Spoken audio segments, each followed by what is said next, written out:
Thank you, President Kelly. I have the esteemed pleasure of introducing my dear friend and employer, Sara O'Shea. When I'm not at Epic, I'm spending my time in a pretty little store in Morton and Peoria Heights, and I wanted to bring Sara in just to talk a little bit about her experience and what we've gone through this past year.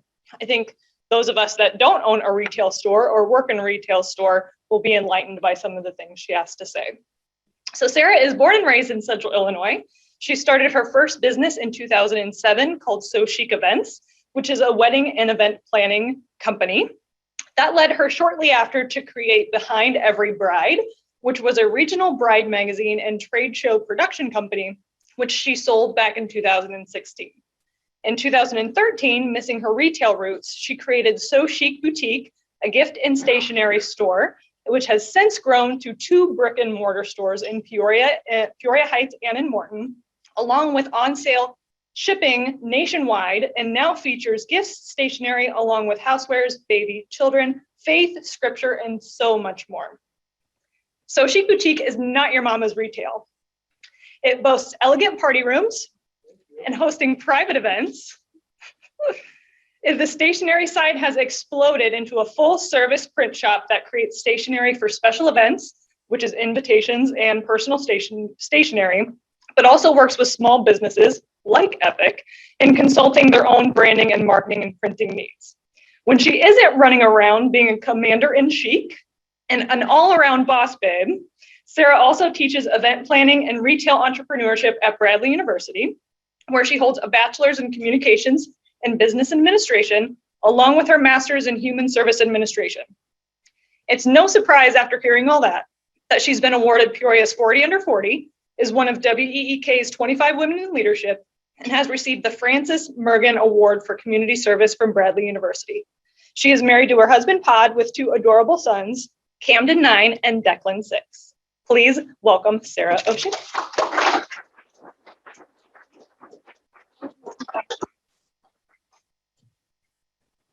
All right. Well, hi, everybody. How are you? Thank you so much for having me today. And thanks, Ashley, for that nice introduction. The bios always make the speakers sound a lot more official than what they really are.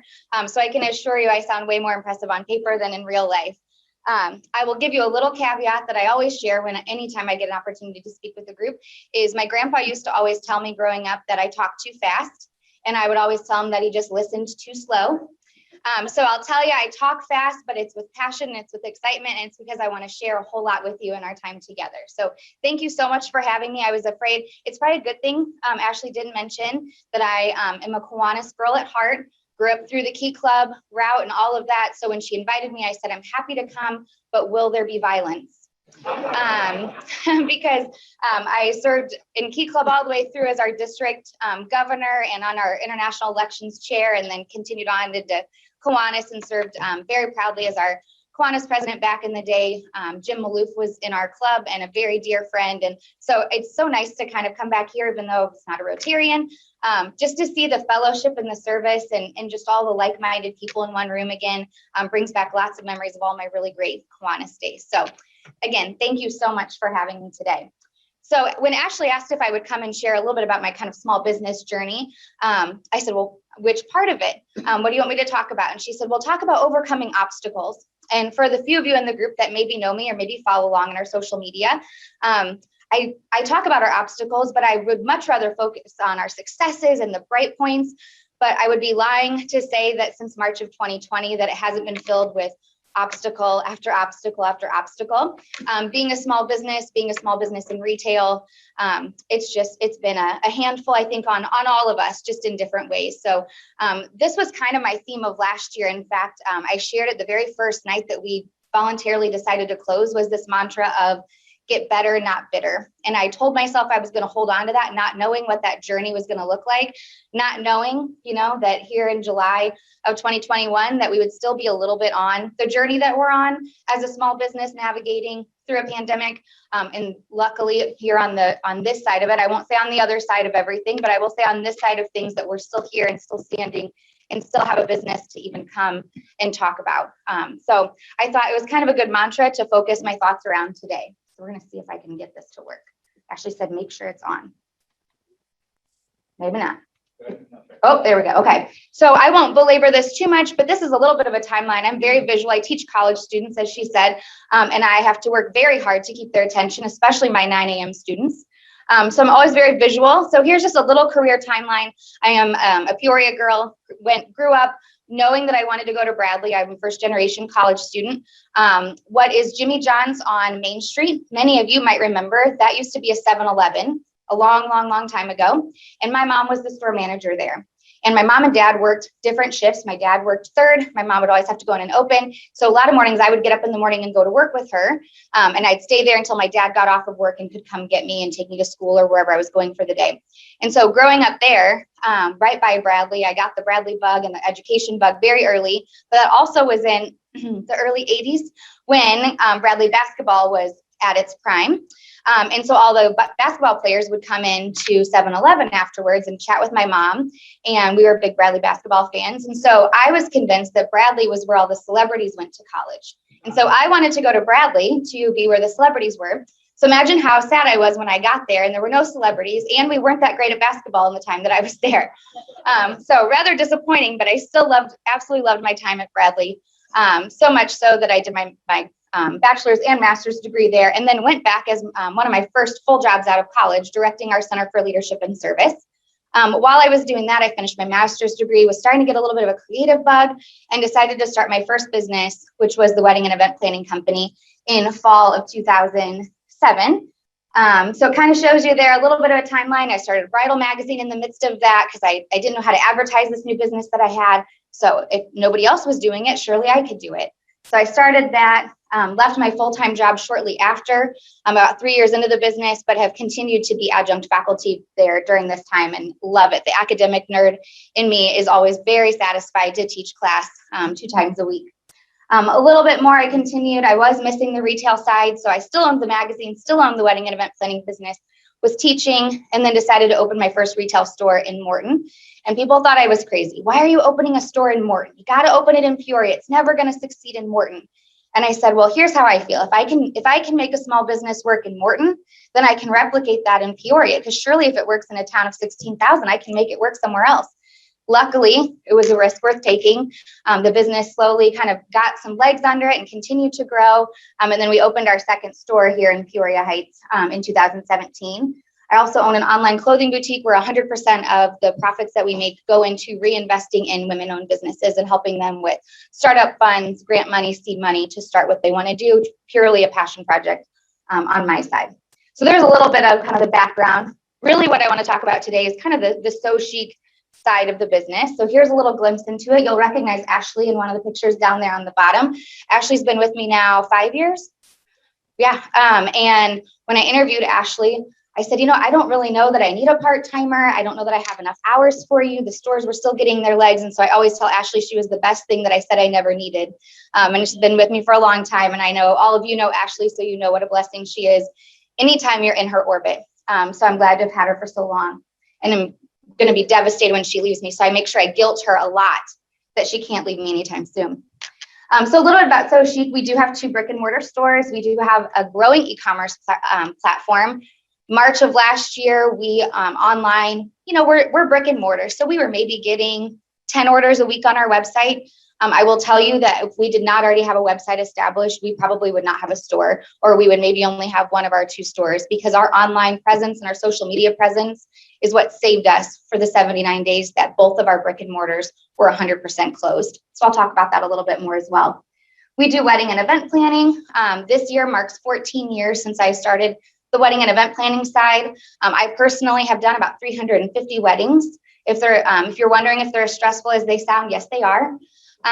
There's a reason that I get my hair done every 4 weeks.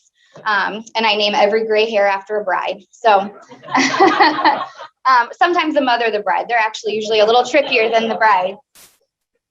We have party rooms in both stores, which when we started, that was a very new concept. There really were no places that were retail in front and party in the back, truly different kind of mullet. So we really we're a store up front. And then we have party rooms in both stores, and every weekend it is packed with 3 to 5 parties in each store each weekend.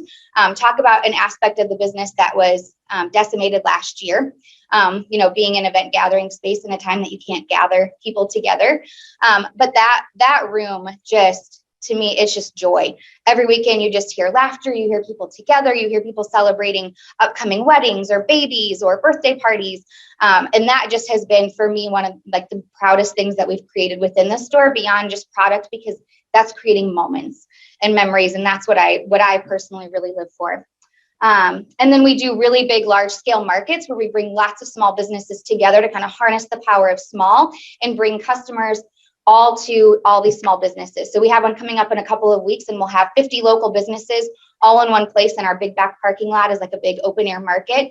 And it gives those small businesses opportunities to thrive and for everybody to collaborate and have some of that power together. So here's a little bit of a timeline, COVID timeline of last year. So Thursday, March 12th of last year, we hosted our first ever large scale Lucky to Have You customer appreciation event. It was the first time we had done this event. I will never forget. This was when everything was kind of, conversations were really starting to happen. What is this COVID thing? What's it going to be? How is it going to impact things? Oh, it's not really here yet. Well, it's kind of here yet.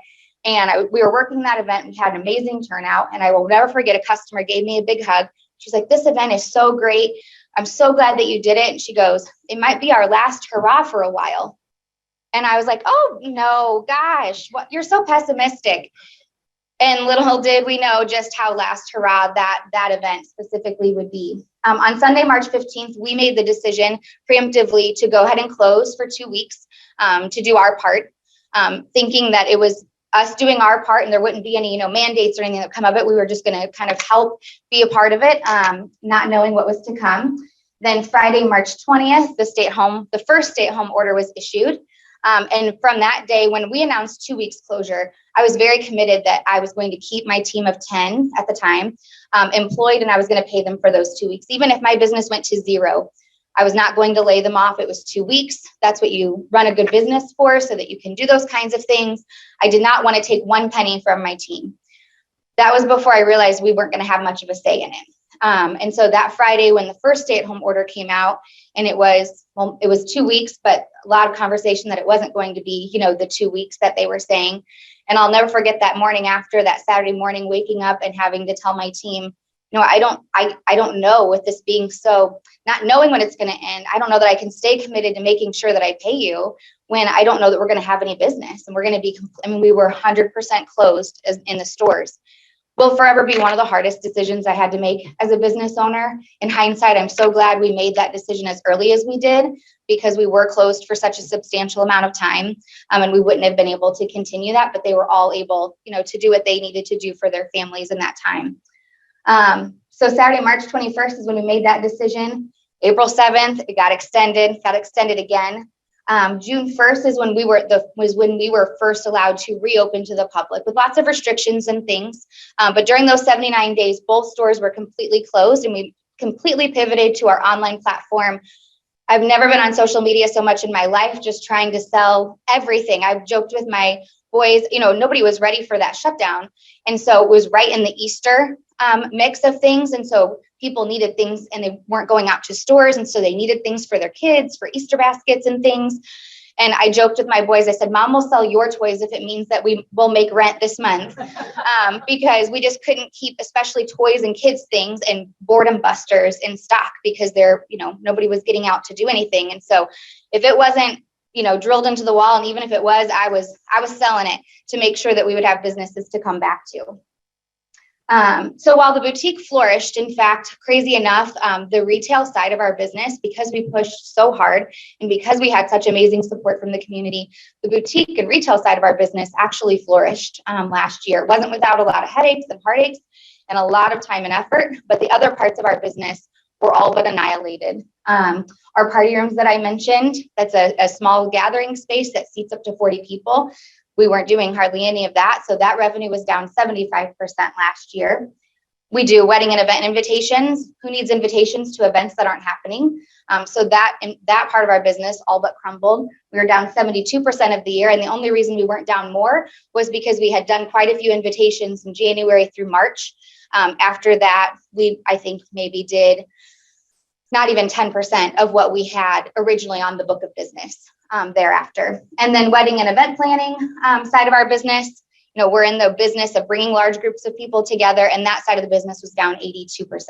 So I like to focus on the blessings and the retail side and what support we had, but I would be remiss to not say other parts of our business still have not rebounded. The event planning side of our business in some ways is booming this year because so many postponements, but there's still a lot of anxiety and ambiguity around it. And so things aren't full-fledged like it was, which kind of then trickles down into the event invitation side of our business as well. So in many ways, there were parts of it that, we really saw some support, and there were other ways that was tough. It felt like the hits kind of kept coming. That's kind of how this last year and a half has felt. Like just when we survive one hurdle or one obstacle, then another obstacle hits us. So we got reopened. That 7-week stretch of the holidays, which is usually about 37% of our yearly revenue, we were at a capacity of no more than 15 customers in our store based on those square footage requirements. And while not everyone chose to abide by all of the restrictions and things, I personally felt very called to make sure that we abided by everything that was put out there to protect my team, to protect my customers. I also lost 3 loved ones to COVID in the course of 3 weeks, back to back to back. So I still feel very seriously about doing what I can to make sure that I'm being a good steward of people's health and their livelihoods. So that was a really tough stretch, those 7 weeks of the holidays. We had a lot of indoor restrictions, as you well know. So our large events were either changed or completely canceled, for the most part, completely canceled. I think we all remember that time, a lot of fear, a lot of concern, a lot of anxiety, just as kind of things were opening up in that kind of September, October timeline. I felt like we were seeing some positivity, and then November, December, went backwards a little bit. And that had its effect on customers' mentality, on morale, on the holiday spirit. It really did. And good golly, we could spend the whole time talking about supply chain issues alone. They continue to run rampant in retail, in everything. We all know that, right? Shipping issues. It's rough. Even right now, trying to get product to make sure, we're in the business of selling things to make money and, pay our bills and pay our team. And there are some companies that we can't even get product from. And we have companies saying, we had companies starting in January saying, order what you think you're going to need for the rest of the year, because we can't guarantee we're going to get any more product to you.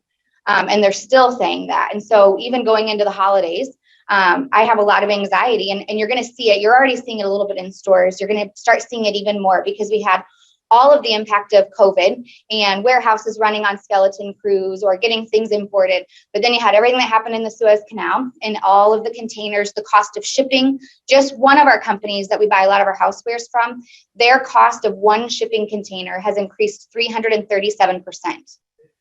Well, that cost has to get passed on somewhere. So that cost then goes into their, cost of goods, which then we absorb.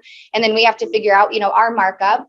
The minimum wage continues to increase. So to stay competitive and offer our team a wage that is a little more appealing than competitive wage and to reward the team, there's a lot of layers. And you can't just, we're in a small business, go install a self-checkout, right?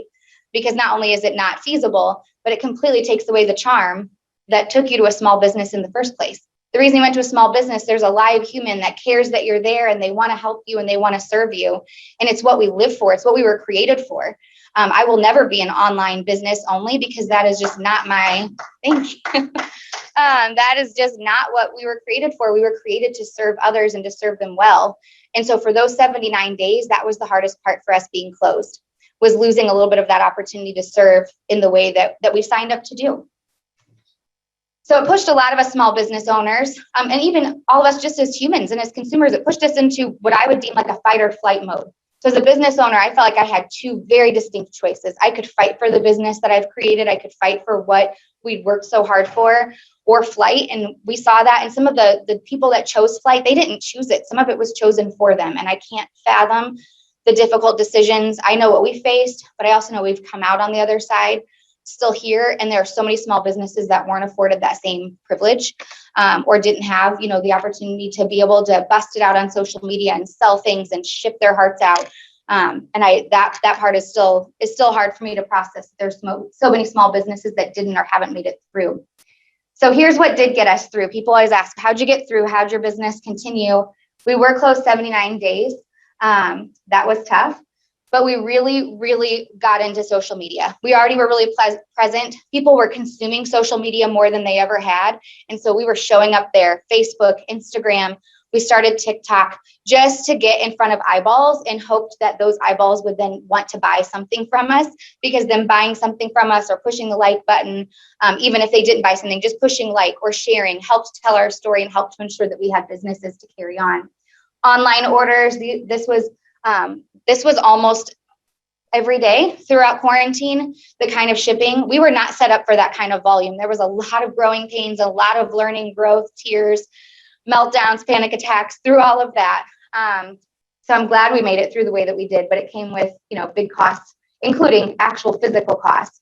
I started offering FaceTime shopping with customers. They were at home. I was in my store all day, every day. The first month completely alone. I went from having a team of 10 or 11 women around me every day to working totally alone. And so I started FaceTiming with customers. I made lots of really good friends during that time, shopped with little kids, shopped with moms, shopped with people wanting to sell or send gift baskets, whatever. I would DM, I would text message with customers. Some shop owner friends said, I can't believe you'd give customers your cell phone number. And I said, I can't believe you wouldn't. That's what we're here for. I have stopped since then, but during that time, I would have given just about anything to make sure we kept going. We experienced so much kindness in that time, so much kindness, whether it was kids drawing pictures and sending it to us, people sending messages on social media, people dropping snail mail. I know that's a thing of the past, but I love snail mail.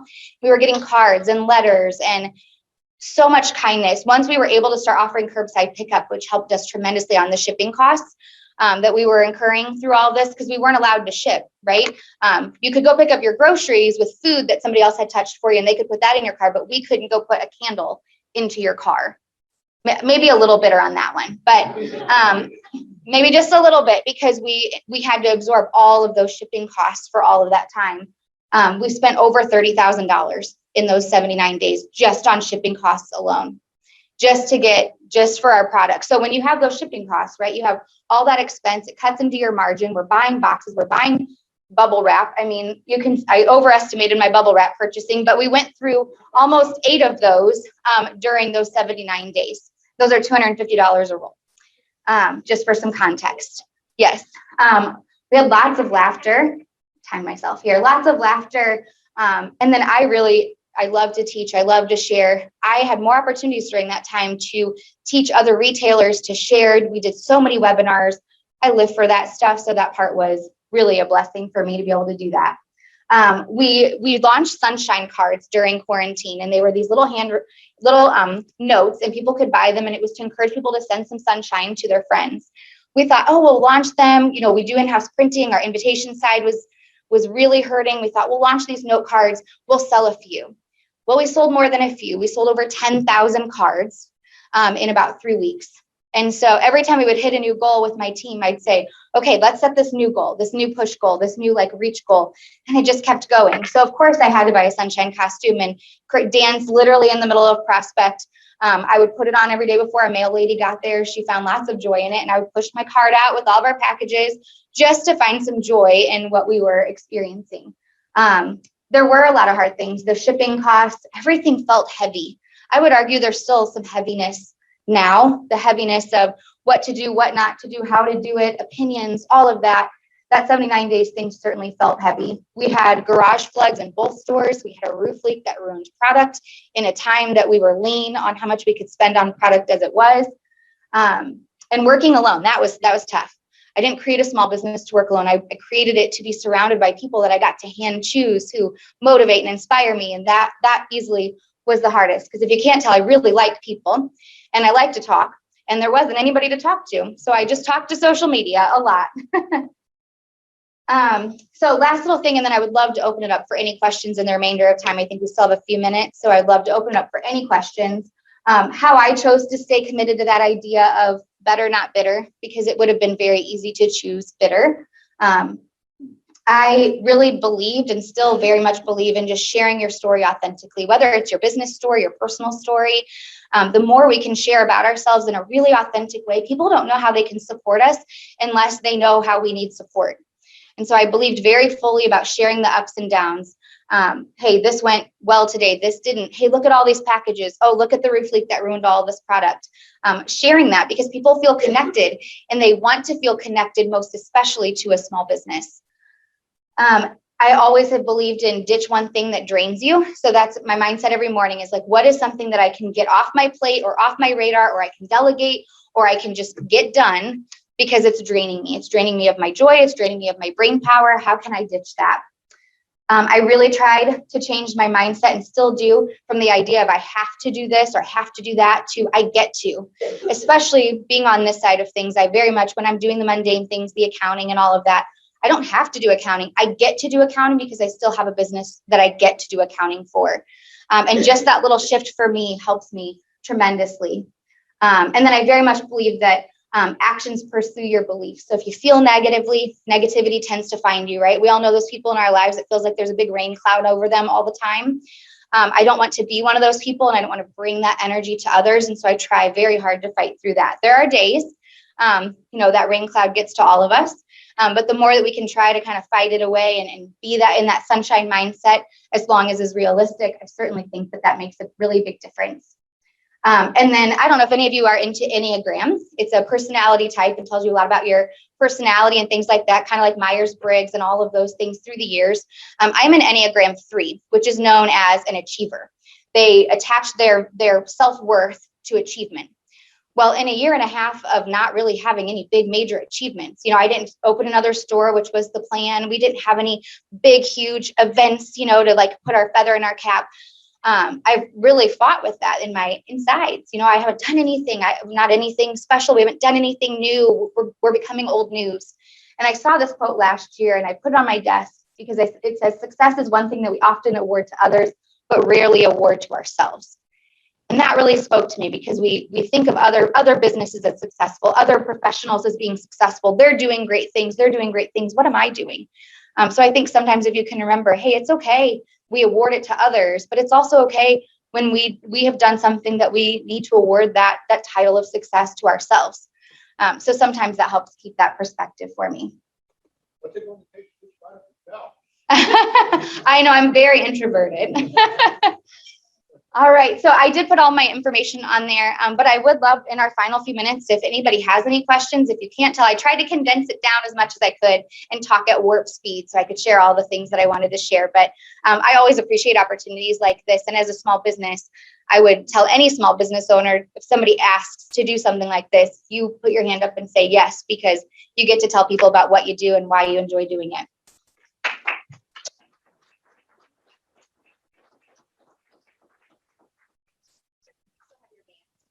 Oh, yes. So she asked if I still have, we have a mobile boutique, which we call her Toot Toot. It's an old post office truck, not a little one, but a big one. And we bought that 2 years ago, July. Her first stop was July of 2019. And it's a big mobile boutique. We gutted the inside. I should put some pictures in here. We gutted the inside, turned it into a mobile boutique, literally a boutique on wheels. Her name is Toot Toot. I drive her around town. She has a stop this weekend in Metamora, and it's literally our stores, but in 140 square feet. And we drive it to different events and markets. But talk about another thing that was annihilated last year were the big events in the markets.